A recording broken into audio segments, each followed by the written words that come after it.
I was only a kid when I watched my dad smash in the skull of our neighbor's pit bull with a steel rod.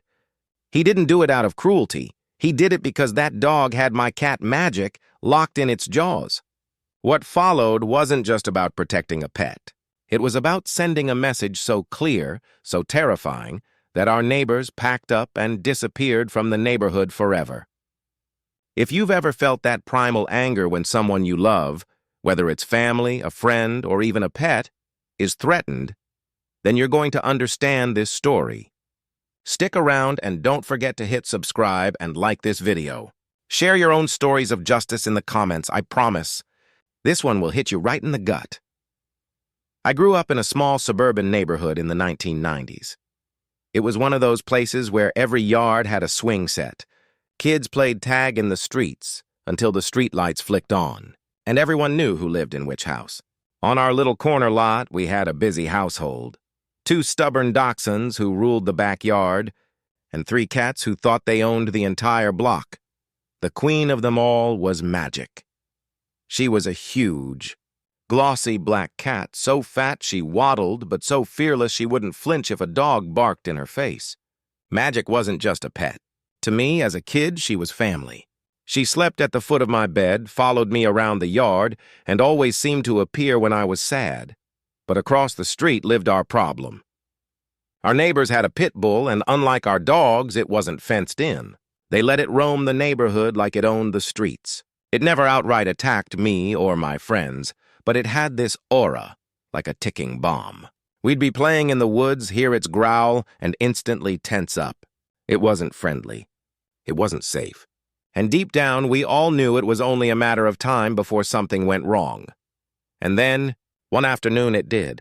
I was in the yard, tossing a ball to one of the dachshunds when I heard it. A low growl, the kind that prickles every hair on the back of your neck. I turned just in time to see that pit bull charging. But it wasn't charging me. Its eyes were locked on Magic. In a flash, the dog clamped down on her, shaking its head back and forth like a rag doll. Magic let out a sound I'll never forget, half hiss, half scream. My body froze. My brain couldn't process it. All I knew was that my best friend was being torn apart right in front of me. And then instinct kicked in. I bolted for the house. My dad was inside. He didn't own a gun, but by the door he always kept this 4-foot galvanized steel rod. To this day, I don't know if he kept it there for home defense or just because he was the kind of guy who thought ahead. But when I burst through the door, stammering that Magic was being attacked, he grabbed that rod without hesitation. I have never seen him move so fast in my life. One moment he was standing in the living room. The next, he was sprinting across the yard with a fury that made him look 10 feet tall. His face was red, his fists tight around the rod, his whole body radiating this terrifying energy. By the time I caught up, the pit bull still had Magic in its jaws. And then I saw something I'll never forget. My dad raised the rod high above his head and brought it down with a sickening crack. Once, twice, a third time. The dog let go of Magic. Its body collapsed onto the ground, twitching. My eyes locked on its head. The skull wasn't just dented, it was shattered. Blood and something gray oozed out. One of its eye sockets was caved in. It was brutal. It was horrifying. And yet, in that moment, I wasn't scared of my dad. I wasn't even scared of what I'd just seen. I was relieved. My cat was free. Dad scooped Magic up gently, handed her to me, and then turned to the twitching dog. He didn't hesitate.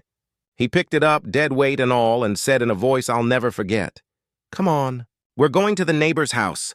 I was shaking. My heart hammered so hard I thought it would burst out of my chest. It wasn't just fear for the confrontation. I was scared of what my dad might do next. We crossed the street. Dad banged on the door with the steel rod still in his hand, the lifeless dog dangling from his other. The door swung open, and there stood the neighbor. His eyes went wide when he saw the bloodied pit bull in my dad's arms. "What did you do to my dog?" he shouted. My dad stepped forward, his voice low but shaking with rage. "The same goddamn thing I'll do to you if this ever happens to one of my kids." The silence that followed was suffocating. The neighbor didn't argue, didn't shout back. He just froze, staring at the ruin of his dog, and then slammed the door shut. That was it. No police were called. No retaliation came. And from that day forward, things changed. The pit bull was gone, of course. But more than that, the family was gone. They never got another dog. They kept to themselves, and within a year, they moved away entirely. Their house sat empty for months, like a scar on the street. For me, though, the scar was deeper. Because while Magic survived that day, she didn't live long after. The attack had done too much damage. She was my best friend, and losing her broke me in a way I can still feel even 30 years later. And yet, there's another feeling that lingers. It's the memory of watching my dad stand up in that moment. Not just for me, not just for Magic, but for the principle that no one, no neighbor, no dog, no threat, would ever harm his family and get away with it. I've posted this story online before, and people sometimes criticize it. They call it animal cruelty. They say my dad was psychotic for what he did. But here's what those people don't understand. When you're a kid and you see your parent rise up like a storm to protect you, it sears into your brain. You're not watching violence. You're watching love take its most primal, terrifying, and protective form. I'll never forget the sound of that steel rod. I'll never forget the way my dad's voice shook when he promised the neighbor he'd do the same to him. And I'll never forget the silence, the way an entire family simply vanished from our neighborhood after realizing exactly who they'd messed with. Looking back, it wasn't just revenge. It was survival. It was justice. That neighbor unleashed chaos on the neighborhood every time they let that pit bull out. They gambled with everyone else's safety, and they lost. When my dad carried that broken dog back to its owner, it wasn't about cruelty. It was about accountability. It was about showing in the clearest possible way that their negligence had consequences. And you know what? It worked. No one in our neighborhood ever questioned my dad again. No one ever let their dogs roam free again. That house across the street eventually went quiet, abandoned like the memory of what had happened. As for me, I still mourn Magic.